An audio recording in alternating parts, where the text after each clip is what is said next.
What's up, guys? Welcome back.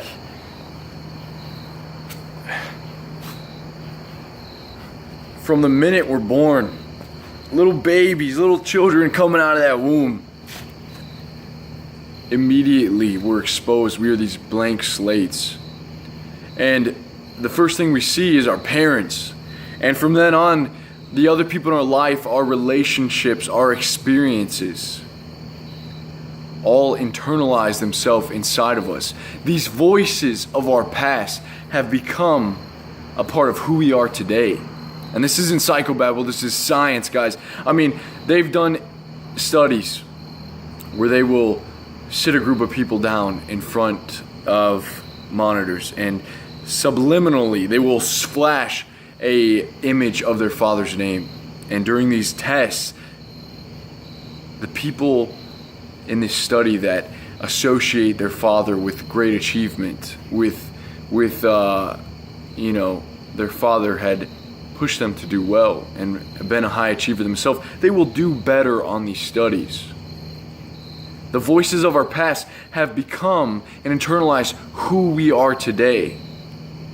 And it's to take a second and just think about the power in that, of if we have insecurities or we're anxious about things, or we have dislikes about our own selves, where does this all come from?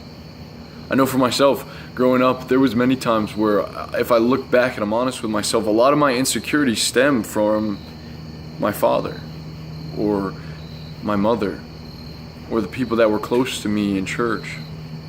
The way my father was with people in a social situation, he was kind of always worried about what people thought about him. Even though he was kind of, he seemed very social and likable, but there was something in him that begged for acceptance. And as I look at my own life, I see that in certain situations, in certain patterns of thought that I experience with myself. I remember one time back in school, I was made fun of. And now I put it off like, oh, that was nothing. But if I dig deeper inside of that experience, being made fun of was a painful thing for me. I was the outcast in school. I didn't live up to the standards of everyone else. I didn't wear the coolest clothes or have the coolest shoes. And even until this day, I'm affected by the opinions and thoughts of others. Am I good enough still? Have I made it to a place yet where I can look in the mirror and be happy of who Elijah is? The voices of my past have internalized so greatly inside of me. Oftentimes in meditation, I'll sit and I will realize the tension that I feel, in my body, in behind my eyes, in my brain. Is my jaw tense? Is my body tight? And I will search out that tension and I'll release it. And the same thing is true when you look at your past. And if you take a second, guys, and do it with me now, but if you take a second to think about your childhood, the voice of your mother, your father, your siblings, the people who were close to you, your baseball coach, right? Anyone who had impact on your life, and the negative that they may have brought, right? There's a lot of positive from my parents, don't get me wrong. My dad was awesome. My mother was an amazing mother. But as we look at these things that have maybe made their way into our brain today, just like the tension, we can go in and unlock that. Why do I feel so insecure about my looks? Why do I feel insecure about my body? Why do I have a hard time speaking to people? Why do I get anxious when I go outside? Why do I feel depressed and struggle to find my way? And when you search, you begin to realize moments in your life where this stuff has internalized. And unlock it, free it up. It's very enlightening, it's invigorating, it's freedom. when you can unshackle yourself from the chains of your past. See, and it's not a sudden, aha, that's it. But guys, if you continue to search for all these things that have chained you, you begin to free yourself. It's powerful stuff. And as we move on, where do we go from here? Where do we go? In the book, The Power of the Other, the author talks about if you get on an airplane and you put your phone on airplane mode, you have this device in the palm of your hand that is capable of reaching people on the ends of the earth. You have this device where you can visit millions of websites, talk to millions of people, access anything.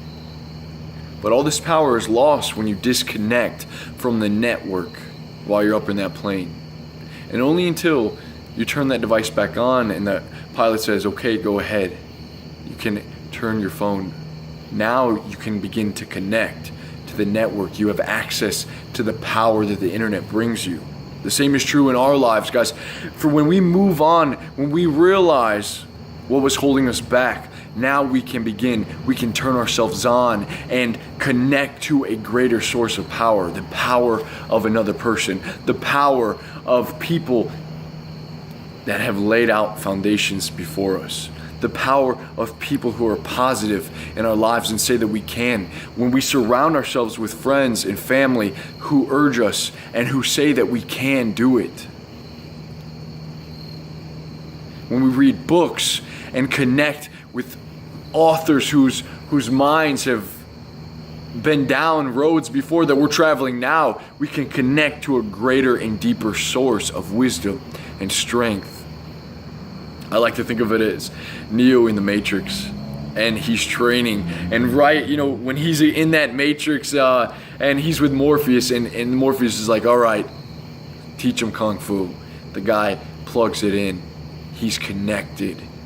Like that, he learns the Kung Fu. He learns how to wield the staff. He's connected to a greater source. And we have that same resource with us today, guys. I mean, you're not going to learn Kung Fu like that, but guys, surrounding yourself with the right people who are telling you that you can, that are urging you forward. In Napoleon Hill, Master Key System, Les Robb said that for every time someone says that you can't, you need 18 times someone telling you you can do it to recover from that.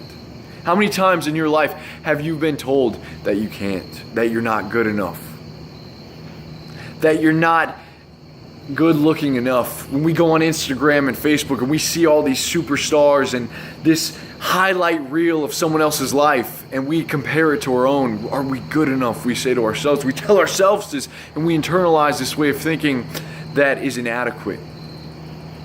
Many of us feel that we are inadequate. I feel it myself.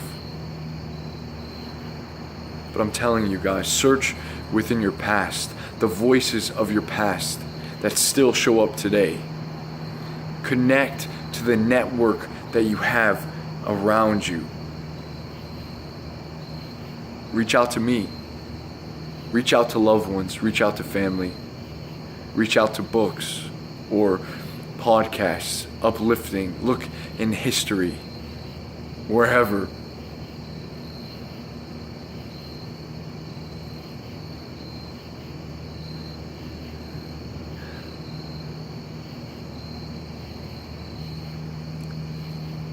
Take some time and just sit there and be real with yourself. Ask yourselves questions. Why do I fear? Why am I afraid? Why am I sad? What makes me sad? What makes me fearful? What makes me feel inadequate? Because you are not inadequate.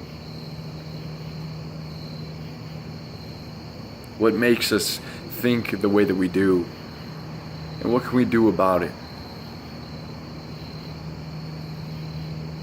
What can we do about it?